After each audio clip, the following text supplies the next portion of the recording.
ফজরের নামাজের আগেই সুন্নতটা আদায় করতে। প্রশ্ন হচ্ছে যে ফজরের নামাজের যে সুন্নতটি সুন্নাতে কাবলিয়া, মানে ফরজের আগে যে সুন্নতটি রয়েছে, যদি পড়তে কেউ সময় না পায় পরে পড়া যাবে কিনা। এর উত্তর হচ্ছে যে আপনি চেষ্টা করবেন সব সময় আগের সুন্নতটি আগে আদায় করা, যাতে করে ফরজটা যত্নের সাথে আদায় হয়। এটা হচ্ছে উদ্দেশ্য। ঘুমের অবস্থায় কোন রকম করে ছুটে গিয়ে জামাত ধরলেন, অত খুশুর নামাজ হলো না। কিন্তু ঘুম থেকে উঠে উজু টুজু করে একটু ফ্রেশ হয়ে গিয়ে সুন্নাতটা পড়লেন, তারপরে ফরজের অপেক্ষায় আছেন, একটু কি হয়ে গেছেন, সচেতন হয়ে গেছেন, আপনি পুরোপুরি জেগে গেছেন, ঘুমের চাপ আপনার উপর নাই, তারপরে খুশুর সাথে বড়ই নিষ্ঠার সাথে আল্লাহর দিকে ঝাঁপিয়ে আপনি ফরজটা আদায় করছে, এটা হবে সবচেয়ে সুন্দর কোয়ালিটির নামাজ। এটাই চেষ্টা করবে। যদি না হয়, কখনো কখনো ছুটে যায়, সবসময় ছোটাটা উচিত হবে না একজন মুসলিমের জন্য। এরকম করে যদি এইরকমই হয় তাহলে পরে সাথে সাথেই পড়ে নিতে পারবেন। এরও হাদিস রয়েছে। আর কেউ যদি মনে করে যে সূর্য ওঠার পরে পড়বো, কিন্তু জায়েজ আছে, এটা বিশ্বাস রাখতে হবে। আবু দাউদে হাদিস রয়েছে যে নবী করিম সাল্লাল্লাহু আলাইহি ওয়াসাল্লামের এক সাহাবী ফরজ নামাজ ফজরের পরে 2 রাকাত আরো পড়ছেন। নবী সাল্লাল্লাহু আলাইহি ওয়াসাল্লাম আসুবহ আরবান, কি ফজরের নামাজ 4 রাকাত নাকি, তুমি এত কিছু লম্বা নামাজ পড়ছো? তখন ওই সাহেব বলে, ইয়া রাসূলুল্লাহ, আমার ওই সুন্নত 2 রাকাত ছুটে গেছিল, ওইটা আদায় করছি।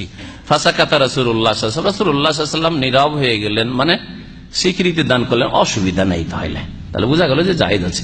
সুতরাং আমাদের দেশে যে ফতুয়া যে ফজর নামাজের পরে একেবারে কাজা নামাজও চলবে না, সুন্নতটাও চলবে না, কোন নামাজ চলবে না, এটা ভুল ফতুয়া। সহি হচ্ছে যে নফল নামাজ ফজরের পরে সূর্য ওঠা পর্যন্ত জায়েজ নয়, আসরের পরে কোনো নফল পড়া জায়েজ নাই, কিন্তু কারণগত নামাজ জায়েজ রয়েছে।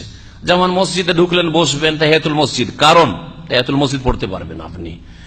তওয়াফ করলেন, তওয়াফ শেষ হয়ে গেছে, সূর্য এখনো ওঠেনি, ওই সময় তওয়াফের নামাজ পড়তে পারবেন ইত্যাদি। এইরকমই কাজা নামাজ আপনার থেকে গেছে, ফজর ধরেন কোনো কাজা থেকে গেছে, আর আপনি ভুল করেন, যদিও উত্তম ছিল যে আপনি আগে ফরজটা নিয়ত করতেন, আগেরটা নিয়ত করতেন, কিন্তু ধরেন ফজরের নিয়ত করে নিয়েছেন, ফজরের সাথে এশা করে ছুটে গেছে। একদল বলছে কবুলই হবে না, কিন্তু আরেক দল বলছেন যে পড়েন, তাহলে পড়তে পারবেন না, সূর্য ওঠার অপেক্ষা করবেন না, সূর্য ওঠার অপেক্ষা করবেন না, বাঁচতে নাও পারেন। যার ফলে কারণগত নামাজ সূর্য ডুবার আগে আসর পরে এবং সূর্য ওঠার আগে ফজর পরে জায়েজ রয়েছে, ওই রকমই হচ্ছে সুন্নত নামাজ ফজরে জায়েজ রয়েছে।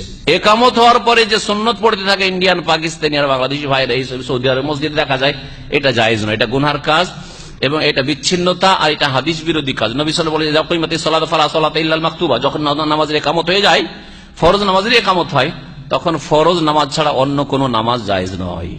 সুতরাং ওইদিকে সুন্নত চালিয়ে যাচ্ছেন, এদিকে জামাত হচ্ছে, 1 রাকাত আধা রাকাত ছুটে যাচ্ছে, তেলাওয়াত ছুটে গেল, এভাবে নামাজ হয় না।